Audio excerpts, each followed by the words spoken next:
매서운 한파에 대구 경북도 꽁꽁 얼어붙었습니다. 이번 한파는 오는 9일까지 이어질 전망입니다.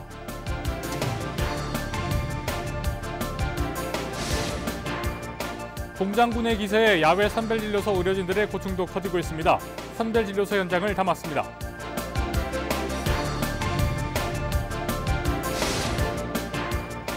오는 11일부터 사회적 거리두기 강화로 피해를 입은 자영업자들에게 지원금 신청 접수가 시작됩니다.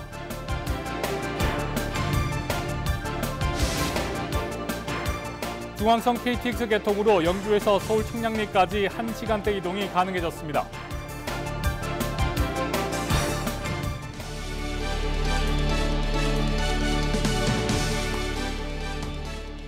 여러분 안녕하십니까? 헬로티비 대구 경북 뉴스입니다.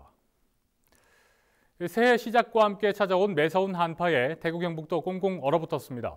경북 일부 지역은 낮에도 기온이 영하 10도를 맴도는 등 온종일 추웠는데요. 이번 한파는 9일까지가 고비가 될 것으로 보입니다. 권미경 기자입니다. 수성못이 새하얗게 얼어붙었습니다.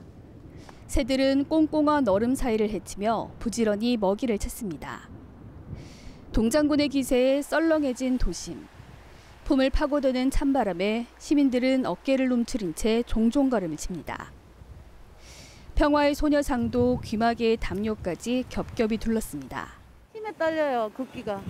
바람이 막 날 밀고 다녀서 바람 불어서 더 추운 것 같아요. 그래서 영하 한 10도 더 내려간 것 같아요. 대구는 또 안 춥다가 이렇게 추우니까.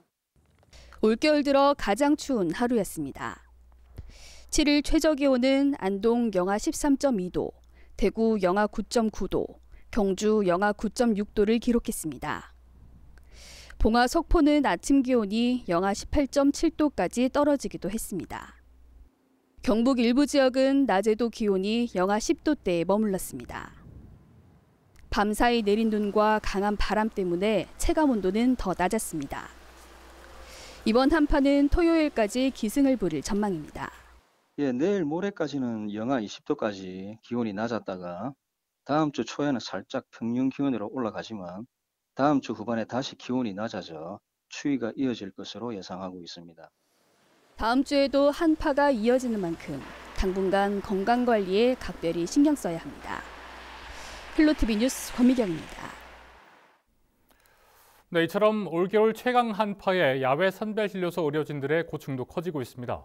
매일같이 계속되는 검사로 피로도가 누적되고 있는 데다 추위와도 사투를 벌이고 있는데요. 이하영 기자가 현장을 다녀왔습니다. 영천시 보건소에 설치된 야외 선별진료소입니다. 코로나19 검사를 받기 위해 줄을 서 있습니다. 맹추위에 사람들의 발걸음은 줄었지만 의료진들은 쉴 틈이 없습니다. 난로가 있어도 무용지물입니다. 사방이 뚫려 있어 한 발짝만 떨어져도 온기가 전해지지 않습니다. 일단은 저희가 방호복을 입고 있어도 손끝이랑 발끝이 진짜 너무 시렵거든요. 특히 손은 이제 계속 손소독제를 사용해서 손을 씻기 때문에 그럴 때마다 진짜 더 추워가지고 일단 추위가 제일 힘든 것 같습니다. 추위를 막기 위해 방호복 안에 붙여놓은 핫팩도 매서운 칼바람을 이기기엔 역부족입니다. 갑자기 이렇게 날씨가 이렇게 추워서 진짜 손은 많이 시려워요. 많이 시렵고 발바닥도 시렵고 저희들 핫팩으로 몸에도 붙이는 거 그리고 이제 손 핫팩도 같이 사용하고 있어요. 열악한 환경에서도 묵묵히 헌신하고 있는 의료진들은 사명감 하나로 버티고 있습니다. 춥지만 그래도 하루빨리 코로나19가 종식되어서 모두 다 마스크를 벗고 생활할 수 있는 환경이 될 수 있도록 코로나 때문에 지금 전 국민이 다 지금 힘든 상황이고 그렇기 때문에 이제 저희들도 똑같이 동참하는 거죠. 코로나19 방역의 최전선에 선 의료진. 감염 위험에 추위와도 사투를 벌이며 이중고를 겪고 있습니다. 헬로티비 뉴스 이하영입니다. 오는 11일부터 사회적 거리두기 강화로 피해를 입은 자영업자들에 대한 지원금 신청 접수가 시작됩니다. 지원 대상은 지난해 11월 30일 이전 창업자로 코로나19 방역 조치에 따라 집합 금지 또는 영업이 제한된 업종과 2019년에 비해 연 매출액이 감소한 일반 업종입니다. 신청은 온라인 사이트 소상공인 버팀목 자금에서 할 수 있습니다. 7일 대구 지역 코로나19 신규 확진자는 10명. 이 가운데 1명은 임신부입니다. 다행히 임신부 환자는 현재 상태가 안정적인 것으로 알려졌는데요. 대구시는 임신부처럼 특별한 관리가 필요한 환자들을 위해 별도의 코로나19 치료 대응 대책을 마련했습니다. 자세한 내용 7일 오전 열린 대구시 브리핑 함께 살펴보시죠. 세부 내역입니다. 금일 추가 확진자 10명 중 교회 관련 확진자는 3명으로 동구 소재 교회 확진자의 접촉자 1명이 확진되었습니다. 수성구 소재 A교회 관련으로 자가격리 중 1명, 확진자의 접촉자 1명이 확진되었습니다. 의료기관 관련 확진자는 1명으로 달서구 소재 N의원 관련으로 자가격리 중 1명이 확진되었습니다. 그 외 확진자의 접촉으로 6명입니다. 확진자 중 임신부 확진자에 대해 말씀드리겠습니다. 1월 6일 접촉자 자가격리 중이던 임신부가 유증상으로 검사한 결과 확진되었습니다. 확진 후 즉시 의사회 모니터링을 통해 기침, 인후통 등 내과적 증상을 확인하고 대구시 임산부 코비드-19 대책 TF의 실시간 SNS를 통해 상가적 문제를 확인한 후 분만 등 긴급 대응이 가능한 칠곡 경북대학교 병원으로 입원 조치하였습니다. 대구시 고위험군 대상별 치료 및 격리 대책을 간략하게 말씀드리겠습니다.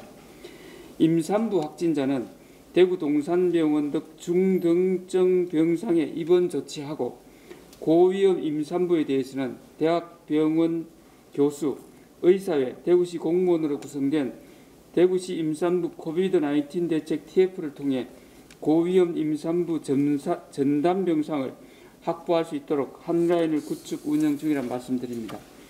혈액 투석이 필요한 환자는 경북대병원, 칠곡 경북대병원, 영남대병원에 즉시 입원이 가능하며 자가격리자의 혈액 투석을 위해 대구 동산병원 투석 전용 8병상을 추가 확보하여 시설과 장비의 보강 후 조만간 운영할 계획입니다. 요양 환자 확진자는 대구의료원과 칠곡 경북대학교 병원에 입원 조치하며 접촉자는 밀집도 완화를 위해 대구의료원 및 민간 요양병원 등에 분산 입원 조치할 계획입니다. 정신질환 확진자는 달서구 S병원 사례와 같이 대구의료원에 입원 조치하고 접촉자는 대구정신병원과 대구의료원을 활용하여 분산 격리할 계획입니다. 중앙선 복선화 사업으로 서울 청량리에서 영주까지 1시간대 이동이 가능해졌습니다. 수도권 1일 생활권이 가능해진 건데요. 영주시가 5일 유라시아 대륙철도 거점 국제 KTX 영주역 비전 선포식을 열고 국제 철도 도시로 도약하기 위해 박차를 가하고 있습니다. 관련 내용과 함께 영주시 올해 주요 시책 알아보겠습니다. 장욱현 영주시장 연결돼 있죠. 안녕하십니까? 네, 안녕하세요. 네, 수도권 접근성이 좋아지면서 영주역 주변에도 변화가 좀 있을 것 같은데 어떻습니까? 네, 고속열차가 이렇게 중앙선으로 이제 개통이 되면서 그야말로 수도권에서 원아웃 영주 시대가 열렸습니다. 획기적으로 시간이 단축되었고요. 특히 이제 올해부터 진행되고 있는 수서 원주 구간이 완공이 되면 아마 이제 영주는 수도권에 출퇴근하는 그런 이제 시대가 열리리라고 기대를 하고 있습니다. 분명히 여러 가지가 달라질 텐데요. 먼저 관광이나 기업 유치 측면에서는 아주 획기적인 변화가 예상되고 있습니다. 이에 맞추어서 우리 영주시에서는 우선 이제 영주 역사를 새로 이제 이렇게 신축을 시작을 했고요. 뿐만 아니라 영주역을 중심으로 하는 순환형 교통 체계를 지금 준비를 하고 있다는 말씀을 드립니다. 게다가 영주역에서 경북전문대학까지 이어지는 이 중심 시가지형 도시 재생 사업을 이렇게 추진하게 되어서 이 지역의 상권 또 문화 이런 측면에서 KTX 시대를 활짝 열어가는 준비를 하고 있다는 말씀을 드리고, 이 KTX가 우리 영주는 경북선, 기존의 경북선 영동선하고 결절점인데다 뿐 아니라 이 동서횡단 고속철도가 이게 되면 그야말로 이 대한민국 한반도의 중부권에서 정말 어떻게 보면은 아주 가장 중요한 철도의 중지가 된다고 할 수 있겠습니다. 네, 통일이 되면 북한을 거쳐서 유럽으로 연결하는 유라시아 국제 철도 사업에도 한 걸음 더 다가갈 수 있을 것 같은데요. 앞으로 청사진 말씀해 주시죠. 뭐 통일되기 전이라도 저는 이 강릉 제진 간에 이미 이제 예타가 면제되어서 북한을 잇는 철도 공사가 시작되고 있는데요. 우리 영주는 중부권 횡단 동생단 철도를 이제 12개 지방자치단체와 같이 추진하고 있습니다. 이렇게 되면 유라시아 그야말로 시베리아 횡단철도뿐만 아니라 중국 내륙 철도까지 연계가 되어서 우리 이 영주가 하나의 국제철도의 거점역으로 이렇게 기능을 하리라고 저는 기대를 합니다. 특히 기왕의 영동선, 그 경북선뿐 아니라 중부 내륙 횡단철도 거기에 중앙선의 이제 그 고속화가 더해져서 우리 그러니까 한반도 중심부에 물류의 중심 결절점이 되리라고 확신하고 있습니다.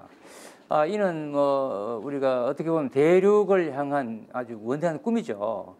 그런데 이러한 그 여건을 영주역은 충분히 갖추고 있다. 특히 이제 플랫폼을 충분히 국제 거점역으로서의 플랫폼을 별도로 만들 수가 있는 여지가 충분하고요.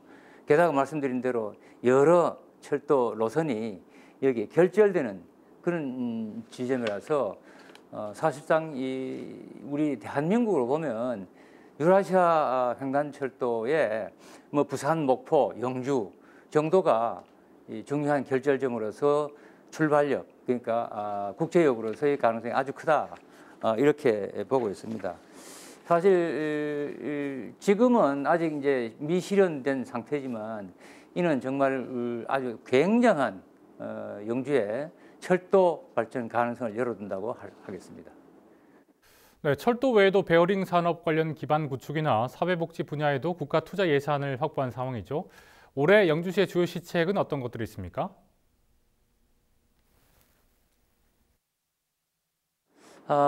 우선 올해 이 중앙정부 국가 예산을 7,875억 원이나 확보를 해서 정말 역대 최대 규모로 확보를 했다는 말씀을 드립니다. 주요한 사업으로는 지금 개통이 되었습니다만 중앙선 복선 전철화 사업 아직 복선으로 완전히 개통 안 돼서 남아 있고요. 뿐만 아니라 조금 전에 말씀드렸던 앞으로 이제 중부 내륙 이런 횡단철도 이 부분도 올해 이제 4차 철도망 계획에 포함이 되면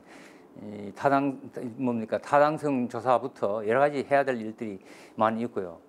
또 게다가 원래 이제 저희 영주시에서 준비하고 있는 풍기 세계 인삼 엑스포가 우리 풍기 인삼의 새로운 기원을 만들 것이라고 확신합니다. 금산에서 3번 한 엑스포를 풍기에서 처음으로 이렇게 하는데 이는 우리 대한민국 고려 인삼이 세계로 나가는 중요한 하나의 계기가 되리라고 보고요. 그 이외에도 우리 이제 선비세상이라고 아마 우리 3대 유교문화사건 사업의 일환으로 이제 시작된 사업이 올해 개장을 목표로 마지막 준비를 하고 있습니다. 이런 모든 것들이 어우러져서 코로나를 어려운 시기입니다만은 우리 영주 지방에서는 할 일이 정말 바쁘게 진행될 것으로 기대를 합니다. 네, 오늘 말씀 고맙습니다. 네, 장욱현 영주시장과 이야기 나눠봤습니다. 자, 다음 소식입니다. 7일 오전 8시쯤 안동시 일직면에 있는 한 주택에서 불이 나 40대 한 명이 숨졌습니다. 불은 집 안방 일부를 태운 뒤 10분 만에 자체 진화됐으며 소방 인력이 출동했을 당시 집 주인이 이미 숨져 있었던 것으로 확인됐습니다. 이번 화재로 150만 원의 재산 피해가 발생했으며 소방당국은 가스버너 사용 부주의로 불이 난 것으로 보고 정확한 화재 원인을 조사하고 있습니다.